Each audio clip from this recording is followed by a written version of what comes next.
Olá, bem-vindos ao Comenta Quem Sabe. Vamos falar da aposentadoria de Maria Sharapova, essa tenista brilhante que escreveu o nome dela na história. Vamos falar de um assunto muito sério, que é o coronavírus chegando no esporte. E também Libertadores, está chegando a fase de grupos. Recebo hoje comentaristas e também convidadas muito especiais. É um prazer receber mais uma vez aqui a Catarina Garcia, que é médica do esporte. Bem-vinda, vai esclarecer. A gente tem a pergunta para você, tá? Vamos falar um pouquinho hoje sobre coronavírus no ano olímpico. Também Gabi de Saboia, a gente vai fazer um monte de pergunta para ela, né, Gabi? Pois é, já tô aqui com a artilharia pesada aqui esperando. Não, a Gabi vai falar de Libertadores também, né? Pois é, eu destaco aí o primeiro Grenal que a gente vai ter aí na história da Libertadores. Renata Silveira também conosco, nossa narradora aqui dos canais Fox Sports, bem-vinda. Tudo bom, Vanessa? Tudo bom, meninas? É sempre um prazer participar aqui com vocês. Está chegando a fase de grupo, eu acho que agora é o momento que os clubes vão ser colocados à prova mesmo, de que patamar eles estão, porque o estadual a gente não pode fazer muita comparação ainda, né?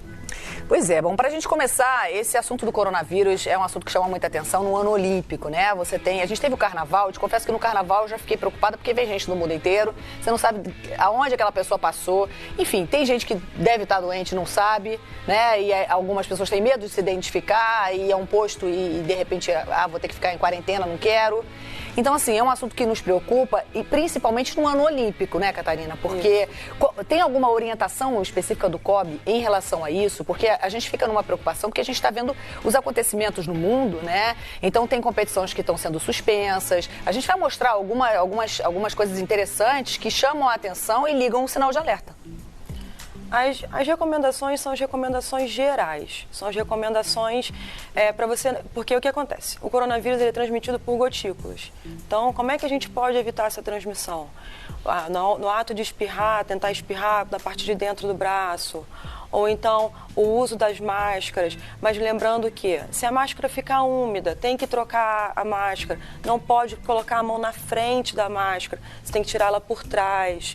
Ou você lavar a mão o tempo todo, toda vez que tiver. E assim, é lavar as mãos, lavar dorso das mãos, até o cotovelo, o uso de álcool, todas as precauções como se fosse uma gripe, um resfriado. Nós tivemos 7 mortes na Itália e agora o Barcelona chega a Nápoles com uma atenção redobrada, né? Assim como a gente tem um caso de coronavírus também na Série C, né? Na Itália, Juve e Inter vão ter portões fechados, ou seja, uma série de mudanças que a gente está tendo no esporte em função disso, e aí eu acho que gera uma preocupação muito grande em relação à Olimpíada, porque a Olimpíada é o seguinte, o treinador é de um país, aí o atleta vem de outro, veio de uma competição não sei aonde, a equipe do staff também veio de outro lugar, ou seja... E o calendário, como é que controla isso? Pois é, e o calendário? Eu ia te perguntar, porque assim, ainda tem várias modalidades que estão em fase aí, né, classificatórias, eliminatórias e tal, para as Olimpíadas. E a gente está vendo aí vários campeonatos sendo suspensos no mundo todo. Isso pode afetar até o calendário das Olimpíadas? Bom, é uma preocupação, com certeza, porque a gente está ainda em fase classificatória. Existem vários competidores, inclusive atletas nossos, que não treinam aqui, que treinam em outros lugares do mundo, mas ainda não teve nenhuma notificação oficial do COI em relação a isso, do Comitê Olímpico Internacional. A princípio, para manter os atletas manterem competindo e treinando, até que se prove ao contrário, até que tenha alguma intervenção sobre isso e fale que não possa ser feito, entendeu? Ainda não tem nada, nenhuma notificação de que vai atrasar a Olimpíada ou não vai ter a Olimpíada, é para todo mundo continuar treinando normalmente. Parece que até março tem que dar essa resposta, né? Se vai ser adiada, se vai ser suspensa. O que dizem que o prazo é de uns 2 a 3 meses, né? Até as Olimpíadas. Mas a gente não tem como falar sobre isso, não tem como abordar isso. E a Olimpíada sem Tóquio é um problema ou não, hoje? Olimpíada sem Tóquio é um problema, porque mudar não é uma coisa que dá para você chegar e mudar. Olha, vamos mudar o lugar, ou então vamos tentar reestruturar todo um lugar, todo um país para ter Olimpíada. É super difícil. Pelo regulamento, se for cancelada, ela volta para o lugar anterior. Em toda a história dos Jogos Olímpicos foram cancelados em apenas 3 oportunidades. Em 1916, por conta da Primeira Guerra Mundial, nas edições de 1940 e 44, em decorrência da Segunda Guerra Mundial. Ou seja, são as situações realmente extremas de guerra. Em 2016, também teve a preocupação aqui no Rio com relação às arboviroses, que são as doenças que são transmitidas através de mosquito. Zika, dengue, febre amarela. E isso foi uma preocupação real, mas não teve nenhuma Mas as Olimpíadas aconteceram, não teve nenhum problema em relação a isso. Tem 2 depoimentos que eu queria colocar para a gente poder até entender e esclarecer melhor o assunto. O primeiro é da Ana Carolina Corte, do COB, que trabalha com você também, né, Catarina? E que traz para a gente uma informação balizada do que está se falando sobre esse assunto dentro do COB. Acho que a pergunta que mais me fizeram nos últimos dias é: vai ter Olimpíadas este ano? E o que a gente tem de informação é que o Comitê Olímpico Internacional passa pra gente. E o Comitê Olímpico Internacional tem seguido todas as medidas e as orientações da Organização Mundial de Saúde. E a primeira delas é que o que a gente vive hoje ainda não é uma pandemia. E diante disso, o que o COI tem feito é seguir o planejamento natural para as Olimpíadas em Tóquio. E nesse planejamento já está inserido todo o cuidado e contra qualquer doença infecciosa que possa vir a acontecer nos Jogos, incluindo o coronavírus. Nossa orientação como Comitê Olímpico Brasileiro para os nossos atletas é que eles se previnam, né? Diante de todas as medidas preventivas que a gente sabe muito bem, a lavagem de mãos, o uso de álcool gel e todas essas que a gente tem falado aí nos últimos dias. E além disso, a nossa preocupação é para algumas viagens, para alguns lugares do mundo onde a incidência da doença ela está muito alta. O que a gente tem feito e orientado como Comitê Olímpico Brasileiro? É que para alguns países, como por exemplo a China e a Coreia do Sul, a gente contraindica a viagem para lá. Para outros países, que a gente chama de um segundo grupo de preocupação, que países como o Japão, o Irã e a Itália, para esses países vale a pena considerar o risco e a importância da competição. O próprio COI já cancelou alguns eventos, pensando na seguinte situação: o COI não tem controle sobre a entrada de pessoas em diversos países. Isso está a cargo do próprio país. São medidas governamentais exclusivas do próprio país. Então ele não tem controle sobre isso, além de que ele não tem controle sobre diversas companhias aéreas que têm cancelado voos para alguns países. Então ele tem adotado algumas medidas como o cancelamento de alguns eventos. E como resolver esse problema? O COI tem entrado em contato com federações internacionais e também com comitês olímpicos nacionais para decidir que futuro o que vai acontecer com esses eventos que foram cancelados. O coronavírus é uma doença que tem evoluído a cada dia, são novas informações que surgem a cada dia e a gente tem que estar atento a essas atualizações. Talvez o que eu estou agora falando hoje não valha para daqui a uma semana, então a gente tem que ficar sempre atualizado. E quem também se pronunciou foi o CEO, o Toshiro Muto, que é CEO do Comitê Organizador dos Jogos.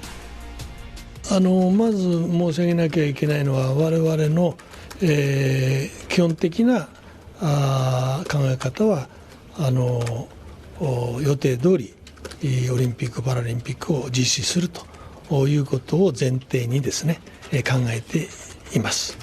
で当面のこの、コロナウイルスの、感染の状況というのは確かに、なかなか予想は難しいというふうには思いますけれども、我々はそれに対する、当面の対応、安心安全なオリンピック・パラリンピックを実施することを前提とした対応をしていくというのが基本方針であります。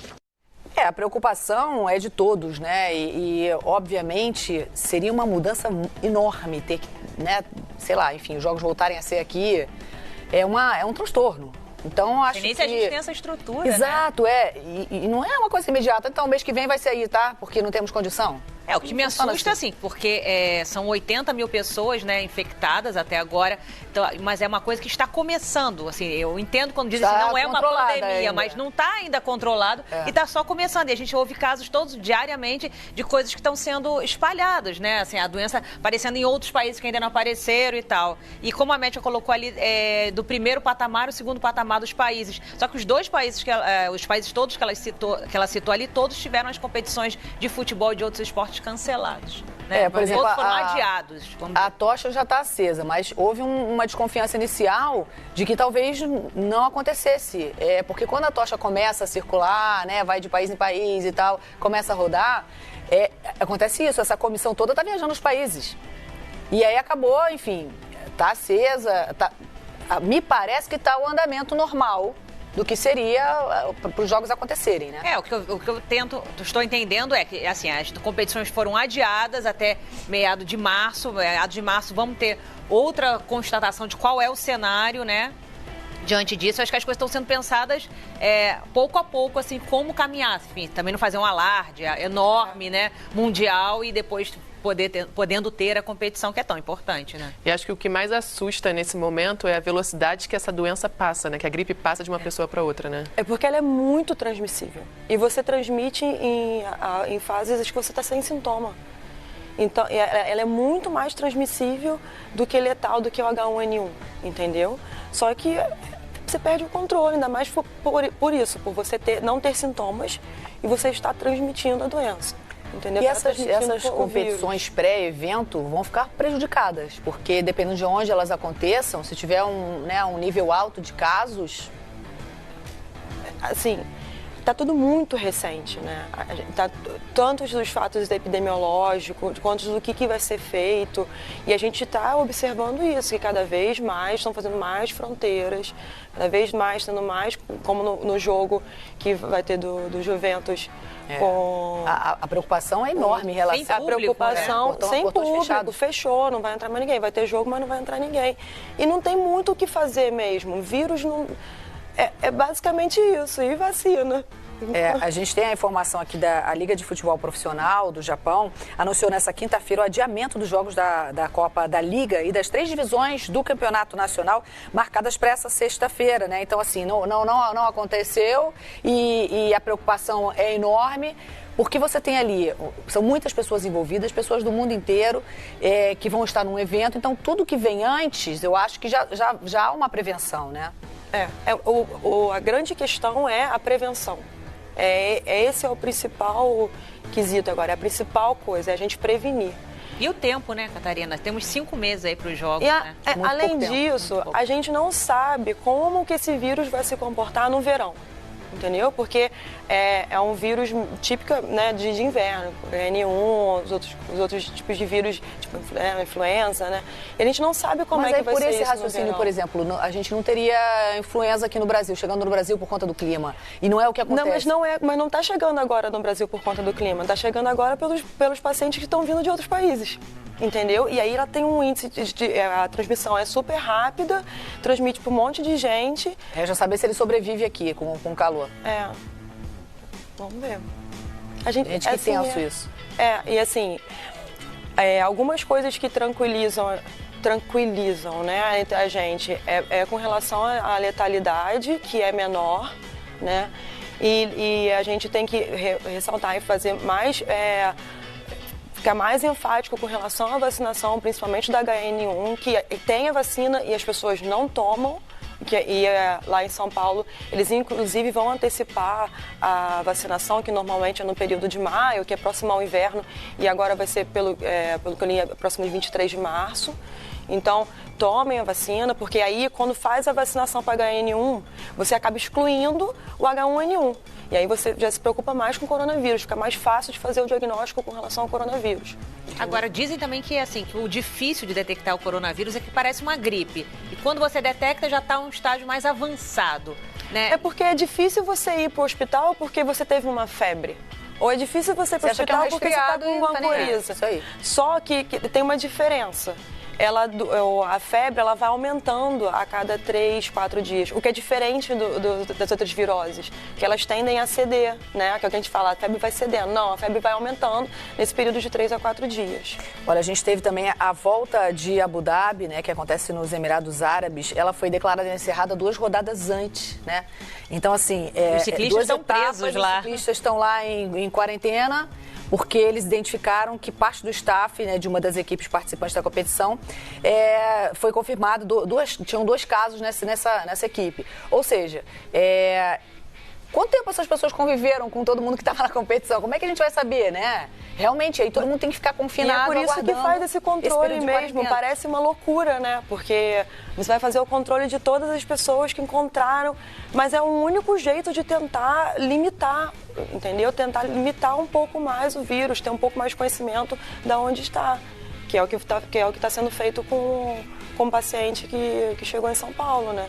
E já pegaram todas as pessoas em contato, as pessoas que estavam no avião numa distância de cada 2 metros. Mas numa competição como essa, por exemplo, eles estão rodando, né? Passando por várias localidades, tendo acesso a várias pessoas, a equipes diferentes. É muito difícil fazer esse controle. Não né? necessariamente você vai encontrar casos, né? Você vai ter um cuidado maior, por exemplo, na Itália. Tem que ter um cuidado maior que tem um número grande de casos. Não, mas quem disse que aquela pessoa não passou na Itália e está num ambiente com você lá na China, sei lá onde? E que não falou nada, né? E que tá achando que tá, e que nem nada, sabe, não vai falar porque não quer ficar na quarentena, porque às vezes, né, desconfia, né? Eu também acho que tem muita gente que tem medo de falar e tem medo de tá falar, doente, não sabe, não... Só que assim, ainda é uma epidemia. Enquanto a OMS não declarar que é uma pandemia, a gente, por incrível que pareça, a gente tem que ser um pouco mais... tentar ficar um pouco mais calmo, com menos alarde, por mais difícil. Catarina, era isso que eu ia perguntar agora, porque as pessoas começam a ficar desesperadas, né? Talvez o álcool gel acabou em farmácia. Não, as pessoas já estão falando que não estão achando mais aquela máscara. Eu falei, gente, mas eu nem vejo as pessoas aqui no Rio nos Estados Unidos, ainda a máscara usando. chegou a esgotar em alguns lugares. Aqui tá acabando o álcool gel. E lembrando que, assim, tem a máscara e tem a máscara que é a outra máscara que é o bico de pato, né, e que as pessoas estão usando mais a máscara mesmo, normal, a máscara cirúrgica, mas que tem que ter esses cuidados.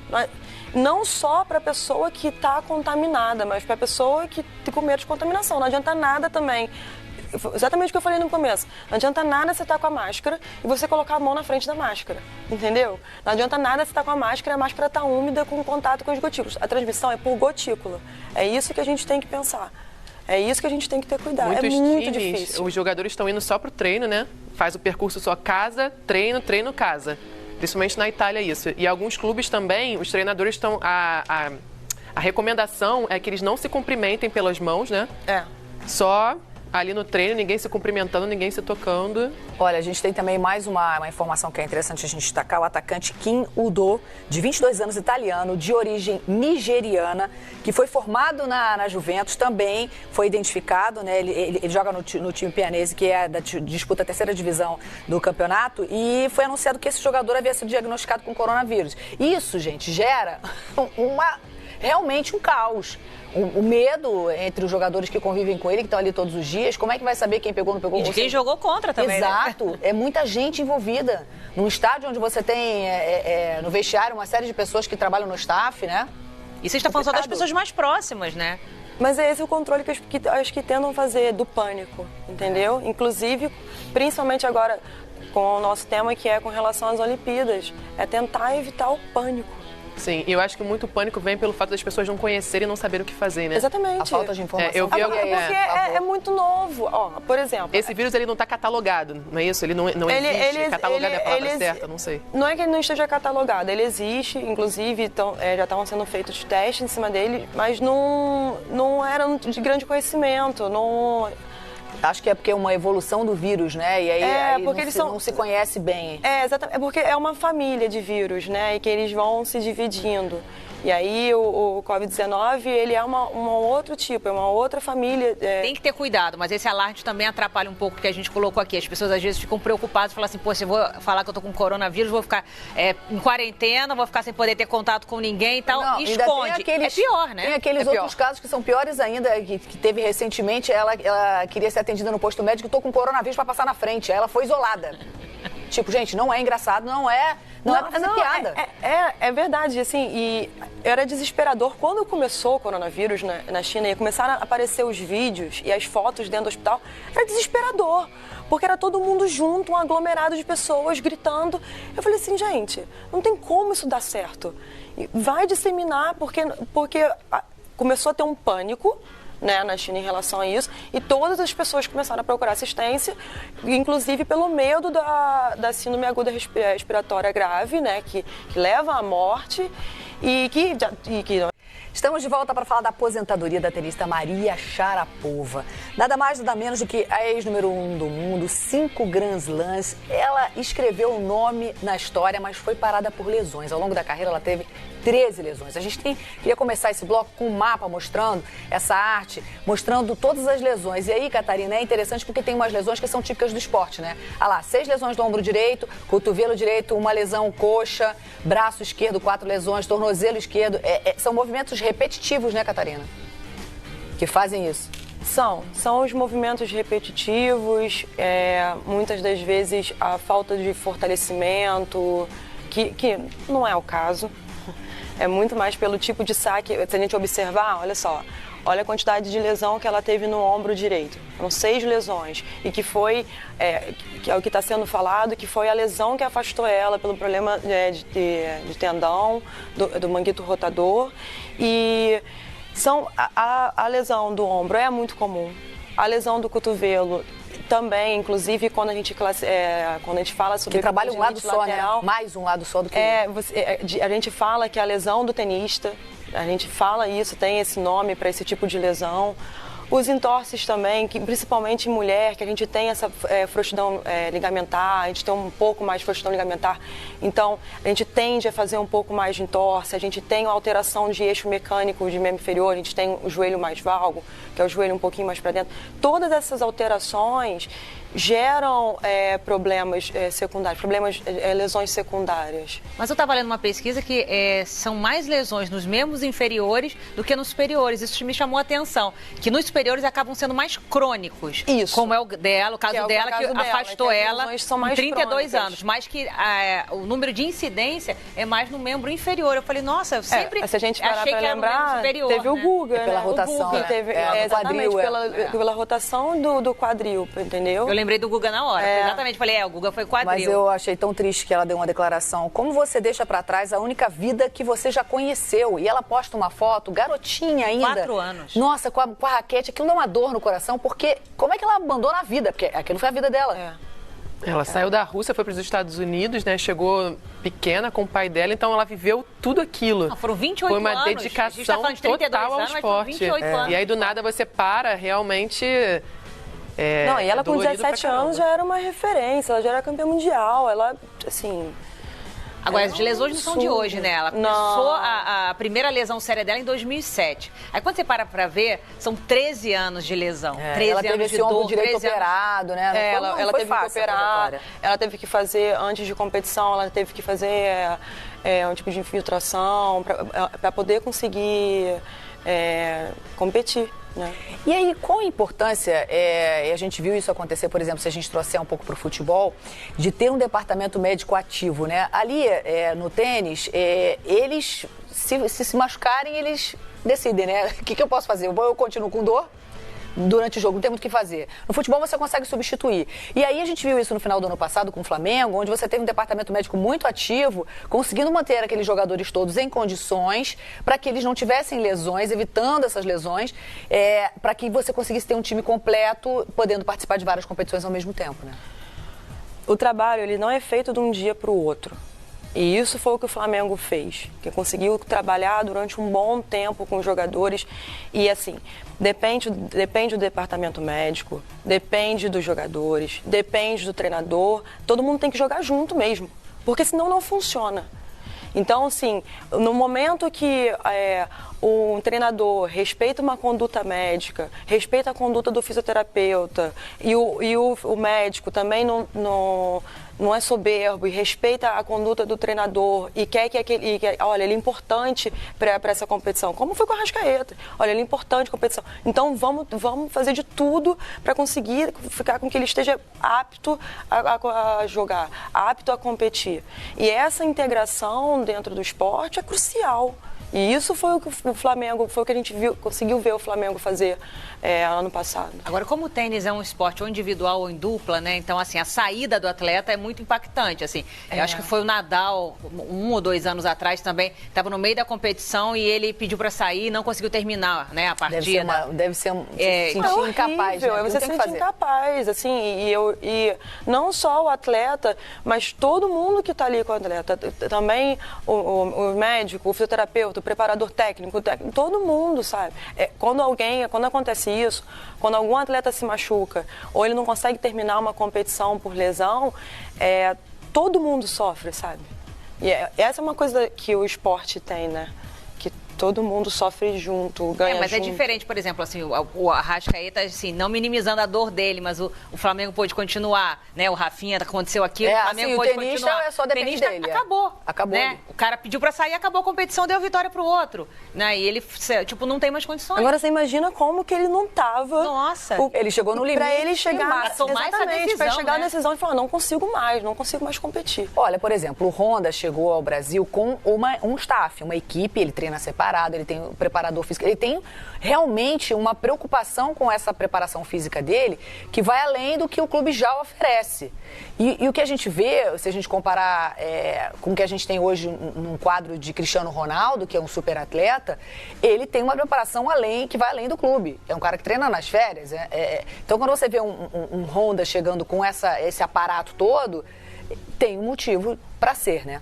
Eu acho que muito a questão do Cristiano Ronaldo, ele mostra a diferença do jogador de futebol e do atleta. O atleta é aquele cara que se prepara, que se cuida, que evita se envolver com coisas extracampo. A questão do Honda vem muito também pelo fato da idade dele, de já estar no final de carreira, de não estar atuando antes de chegar ao Botafogo, ele não estava em campo participando de jogos. Então é uma preocupação muito especial que tem que realmente acontecer para ele estar 100% apto a atuar. É o que a gente vai vendo no Pedro Rocha no Flamengo também. O Pedro Rocha não chegou ainda porque está ali com um déficit muscular. O Honda, por exemplo, chegou com 4% o percentual dele de gordura no corpo. Diego Hipólito, no auge da competição, pronto para a Olimpíada, tem 5%. E é ginasta. Ele precisa daquela força ali para poder fazer todos os aparelhos. Você vê como é que ele está bem, né? Preparo físico invejável. Impressionante. Agora, vai aí nosso alerta, né? E a gente pôde ver isso muito, que eu acho que mudou um pouco a cabeça dos treinadores no final do ano passado, com todo o desempenho do Flamengo e o apoio do departamento médico. A gente até teve um programa sobre isso, conversamos com o Tanuri. Quando você tem uma conversa, um diálogo, né, Catarina, entre o departamento médico, né, o preparador físico e o treinador, eu acho que as coisas funcionam. E agora, com toda a tecnologia, você consegue detectar alguém que vai estar próximo de uma lesão, tira, poupa essa pessoa, né? Você consegue fazer isso, sim. Mas é principalmente isso, tem que fluir, você tem que estar em simbiose, todo mundo tem que estar em harmonia. E isso fez muita diferença no Flamengo ano passado. Foi isso que fez diferença. E o clube apostar, né? Porque, por exemplo, bons profissionais a gente tem. Por exemplo, o Ronaldo mesmo, fenômeno, quando se machucou, veio se tratar no Brasil. Né? O próprio Neymar também, quando se machucou, veio tratar com médicos brasileiros também, veio fazer o tratamento dele aqui. Então, assim, não é uma questão dos profissionais, eu vejo, é uma questão de ter essa estrutura. Eles, claro, né, já num estágio da carreira muito mais avançado, têm como bancar essa estrutura sozinhos, porque dependem disso. Um jogador mais novo, talvez não. Então, o clube tem que dar essa estrutura pro jogador. É o clube que tem que dar essa assistência, sabe? E que ensina também o jogador a ter disciplina, que ensina como é importante a musculação, como é importante os exercícios para percepção, entendeu? Depois que isso foi implantado e essas coisas vão mudando com o tempo, a gente consegue ver que hoje em dia eles se machucam menos, as lesões são relativamente menos graves, entendeu? E a gente consegue ter um controle maior sobre isso. Se a gente olhar a carreira do Neymar, quantas competições importantes ele deixou de participar ou foram interrompidas? Inúmeras competições. É que quando o Neymar teve a lesão no quinto metatarso, teve uma divergência de conduta, entendeu? O PSG pensava em tratar conservador e aqui, pela CBF, tratar cirurgicamente. E era ano de decisivo, Copa, né? Então, assim, não dava para brincar, não dava uma coisa que dá para ficar esperando. Então, uma decisão em si, né? Exatamente. Eu acho que ele perdeu muito, se a gente fizer e esse percentual até eu já vi publicado, quanto ele deixou de jogar, né? Quantos jogos importantes, quantas competições ele perdeu por conta dessas lesões. Então, eu acho que a preparação física, eu volto a falar do Cristiano Ronaldo, é extremamente fundamental para que você consiga se manter na sua carreira. Porque eles dependem do corpo. Não tem o que fazer. O Zico já fazia isso, essa preparação física, né, sozinho, não com toda a tecnologia que a gente tem hoje, mas fazia anos atrás e mostrou como é importante, né? Talvez não tivesse nunca se tornado o Zico que foi se não tivesse feito uma preparação, ganhando massa muscular e tudo isso. Mas as coisas têm melhorado em relação a isso. Os atletas têm tido mais percepção que não é só, no futebol, não é só o jogar bola. Entendeu? Não é só jogar tênis, que você tem que ter toda uma preparação envolvida. E aí, Renata, tem uma questão também interessante pra gente colocar, por exemplo, o Thales Magno, né? Acabou se machucando nas férias, então você tem que estar ligado o tempo inteiro. Ah, não tô jogando. Né? Às vezes é uma situação dessa. A gente viu um caso muito mais grave do Schumacher, né? Que poderia ter tido um acidente na Fórmula 1 e uma fatalidade nas férias, né? E o Thales Magno uma infelicidade, né? O cara não estava ali praticando o esporte dele, né? Não estava trabalhando e vai desfalcar muito o Vasco, porque simplesmente é um dos principais jogadores ali do clube e agora vai ficar fora aí por um bom tempo. Mas quais cuidados o jogador tem que ter, por exemplo, de férias, né? Para não acontecer alguma fatalidade dessa e atrapalhar a carreira, né? Manter rotina de exercício, entendeu? Não que você esteja jogando, mas você não perder rendimento, você não perder massa muscular, você não perder os seus exercícios para percepção. E a gente perde isso muito rápido. Porque você vem numa pegada o ano inteiro e de repente para tudo. E aí o risco de você e você voltar a fazer a atividade como você vai tentar voltar a fazer a atividade como você estava fazendo antes. E aí o risco de você se machucar é enorme. E não tem nada pior do que... Vamos falar um pouquinho de Libertadores. A gente está entrando na fase de grupos. Temos brasileiros que chamam a nossa atenção. Começando pelo Internacional. A gente vai mostrar aí o 1-0 do Internacional em cima do Tolima. E eu queria ouvir de vocês, meninas, a expectativa para essa fase de grupos da Libertadores. Olha, o Internacional se classificou aí, né? Foi o último brasileiro a entrar com gol de Guerreiro. Tinha sido 0-0 o primeiro jogo. O D'Alessandro foi expulso logo no começo do segundo tempo, fez muita falta, porque se a gente vê aí nesse lance, o passe foi do Alessandro, ali a jogada toda, e o Guerreiro só concluiu. E a gente tem o primeiro Grenal da história da Libertadores. Eu acho que é um grupo que vai dar o que falar nessa Libertadores, né? Porque você imagina, se o Grenal já é o Grenal numa competição brasileira, imagina uma competição internacional. A gente teve o Inter fazendo 1-0. Como a Gabi ressaltou ali, o D'Alessandro sendo expulso aos 18 minutos. Uma coisa que eu gostei muito, que eu vi nesse jogo, que vale pontuar, é a questão da escalação do Kudê, que ele coloca o Lindoso e o Musto para jogar juntos de novo.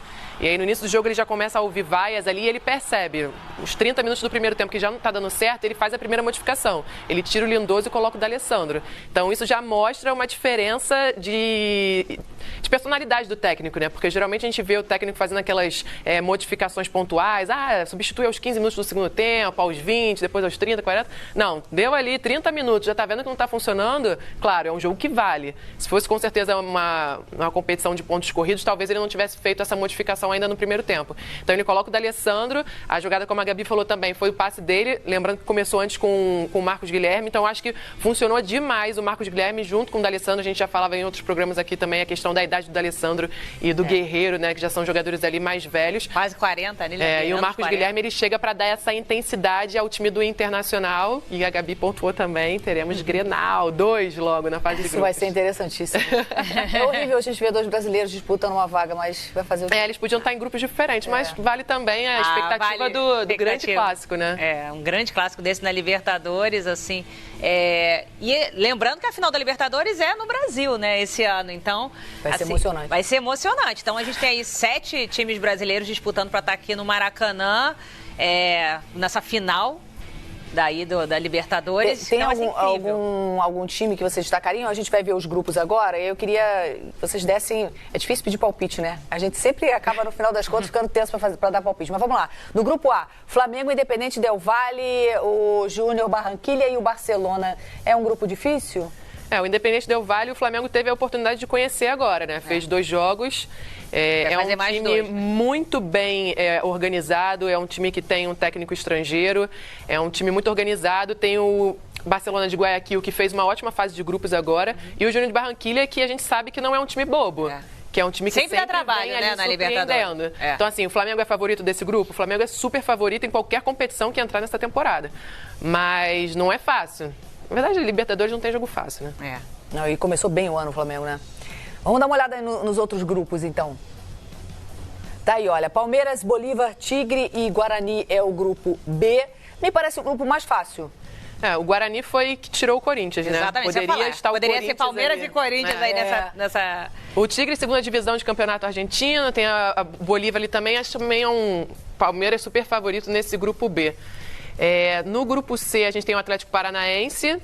O Peñarol é um time de muita tradição, mas que há pouco tempo atrás não vem fazendo bons jogos, né? Não vem fazendo boas participações. Então, vejo o Atlético Paranaense ali, talvez com o Colo-Colo, um dos melhores, assim, os favoritos. Agora, o pior grupo é o grupo D. Esse grupo aí, socorro, o São Paulo... Ninguém São Paulo está com o River Plate e LDU. Exatamente. O River Plate sempre chega com favoritismo lá em cima, né? E com certeza eles estão mordidos pelo vice do ano passado com o Flamengo. E tem a questão da altitude também. A LDU a gente sabe que é um time muito forte, lembrando em 2008 contra o Fluminense. E o Binacional, que é a primeira vez na Libertadores, é o que a gente menos sabe, né? Tem que esperar. Que são os peruanos que entraram agora. A gente vê evoluindo nesse início de temporada, venceu o último jogo contra o Oeste por 4-0. Aí ali tem o Grenal já. No grupo E. E ainda tem a Universidade Católica, que também é um time que também dá um trabalhinho aí na Libertadores, não é tão fácil. E o América de Cali. Também, o grupo E também é um grupo difícil, assim, mas eu acho que o grupo D é o grupo mais difícil da Libertadores. Depois eu diria que é o grupo E. Aí a gente tem ali o grupo do Santos, né, com Olímpia, Delfim e Deportiva de Justiça. Defensa de Justiça. E no grupo H, Boca, Libertad, Caracas. Eu pulei o grupo F ali, o Nacional, Racing Clube e Alianza Lima. Estudiantes, que também é um grupinho ali enjoado, não? Só o Racing. O Racing ali forte. Disparado. Aliança Lima... Agora, o grupo G, o Santos corre risco. O Olímpia é tetracampeão, né, da Libertadores. Então, ali o Santos, não sei se é o franco favorito, não. O Santos tem bastante chance. Esse jogo a gente transmite com exclusividade. Defensa e Justiça contra o Santos, terça-feira, a partir das 6h30 da tarde. Atlético Paranaense, Peñarol também na terça, a partir de 9h15. Tigre e Palmeiras, quarta-feira, a partir das 7 horas da noite. São jogos que o Fox Sports tem com exclusividade. A Casa da Libertadores trazendo para vocês todas essas emoções. Já estamos tensos. Semana que vem começa a pegar, né? E é o primeiro teste, né? A gente vê aí os clubes brasileiros participando dos estaduais, alguns com os times principais, outros com os reservas, mas o estadual para mim não é parâmetro nenhum. Às vezes o time que tá bom, que tá se destacando no estadual, vai chegar numa Libertadores e talvez... Então, assim, eu acho que é o primeiro confronto que realmente a gente pode avaliar, que a gente fica muito nesse início, não, calma, vamos ter paciência, o técnico tá chegando ainda. Só quem passou por jogo internacional agora foi Corinthians, Internacional e Flamengo, né? Que tiveram jogos internacionais esse ano. Nenhum brasileiro então eu acho ainda que teve. Essa primeira semana de março agora vão ser os confrontos pra gente ver realmente em qual patamar estão esses clubes. Meninas, adorei o programa. Obrigada pelos esclarecimentos sobre coronavírus. E antes de encerrar, eu queria deixar aqui o nosso abraço, né? A família do Valdir Espinosa. Essa semana a gente perdeu. Ele que foi, assim, um nome no nosso futebol, como treinador, como jogador, comentarista, trabalhou com a gente, tivemos a oportunidade de trabalhar com ele. Então, assim, é uma pessoa que vai fazer muita, muita falta mesmo. Deixo aqui o nosso abraço e assim, ele era uma pessoa boa de se trabalhar, né? Muito. Sempre feliz, muito alegre, né, Gabi? Sempre. Um gentleman, sempre quando solicitado para entrevista, para tudo, sempre muito esclarecedor, com uma paciência, com uma tranquilidade. A tranquilidade que ele passava na voz, né? Na voz dele, né? Eu ia falar isso, né, Renata? A gente estava comentando sobre isso, né? Uma personalidade ímpar, um cara que eu tive o prazer de esbarrar com ele na CBF, trocar 2 palavras com ele, já ficar nervosa de estar ali ao lado dele, uma pessoa que eu sempre admirei muito, é uma grande perda. Um abraço a toda a família do Valdir Espinosa. Meninas, muito obrigada. Sábado que vem tem mais. Catarina, muito obrigada. Eu que agradeço. Com certeza, até a Olimpíada, né? A gente vai falar muito de... Vamos, muito ainda. De eleições e coronavírus e que tudo se resolva, né? Renata, muito obrigada. Sempre Gabi. um prazer. Sábado que vem tem mais. Tchau, até a próxima.